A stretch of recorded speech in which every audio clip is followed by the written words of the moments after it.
you think Trump was vindicated in his short, sharp strategy there by bombing Iran?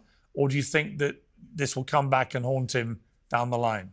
That this focus on Iran is not actually connected to our national security. How many Shiite terror attacks have there been in the United States in my lifetime?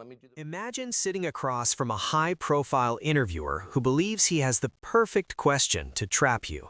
The cameras are rolling, the pressure is on, and millions of viewers are watching. But instead of walking into the trap, the guest flips the entire conversation upside down. That's exactly what happened when Tucker Carlson faced off with Piers Morgan in a fiery debate about war, foreign policy, and the definition of terrorism. What started as a routine interview quickly turned into one of the most intense exchanges viewers have seen in years. Morgan begins by pushing a familiar question that has dominated headlines for decades. How should the world view Hamas? Is it simply a terrorist group, as many countries, including the United States, have officially declared? Before moving forward, don't forget to like and subscribe the channel, because we bring such videos on a daily basis.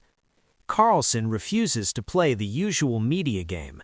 Instead of accepting the label debate, he takes a step back and focuses on something much simpler. Killing innocent people is wrong, no matter who does it.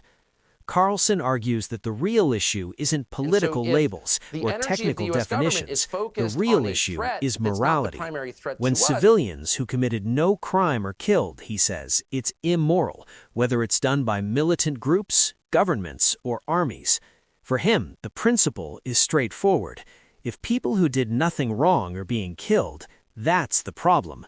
Morgan presses further, attempting to narrow the conversation and force a clear declaration. But Carlson pushes back against what he describes as a common tactic in political interviews, turning complex moral questions into simple sound bites. The discussion then shifts toward American foreign policy. Morgan brings up former U.S. President Donald Trump in the controversial U.S. strikes on Iran. Some supporters argued the operation was decisive and successful. Others worried it could escalate tensions across the region. Carlson's response is blunt. He questions why so much attention is placed on foreign conflicts when the United States itself faces serious challenges at home. He points to issues he believes deserve greater focus: economic struggles, drug addiction crises, and the debate over immigration. In his view, governments sometimes concentrate on distant geopolitical threats, while everyday problems inside their own countries grow worse. The conversation grows even more intense when Morgan asks about reports claiming Carlson once apologized to Trump after criticizing certain foreign policy decisions. Carlson dismisses the claim and says he believes apologies should only be given when someone has actually done something wrong. In his mind, raising questions about government decisions should never be treated as a crime. As the interview continues, the debate turns toward religion and ethics. Carlson, who identifies as a Christian, explains that his perspective on war and violence comes from moral teachings about protecting innocent life. For him, the most important rule is simple: children and civilians should never be targets.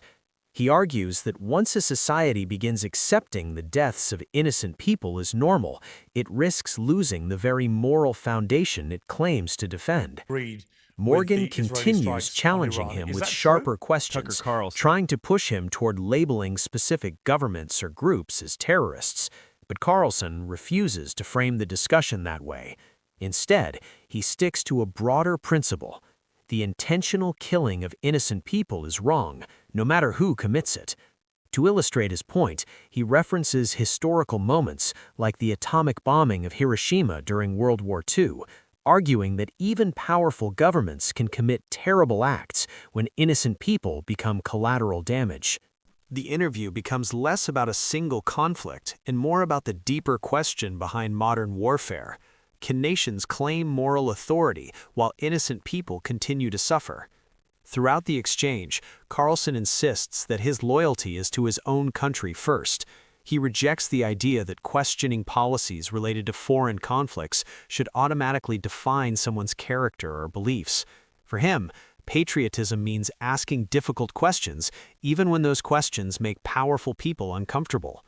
By the end of the interview, it's clear that what Morgan expected to be a straightforward political conversation, it turned into something far more intense, a philosophical clash about morality, war, and national priorities.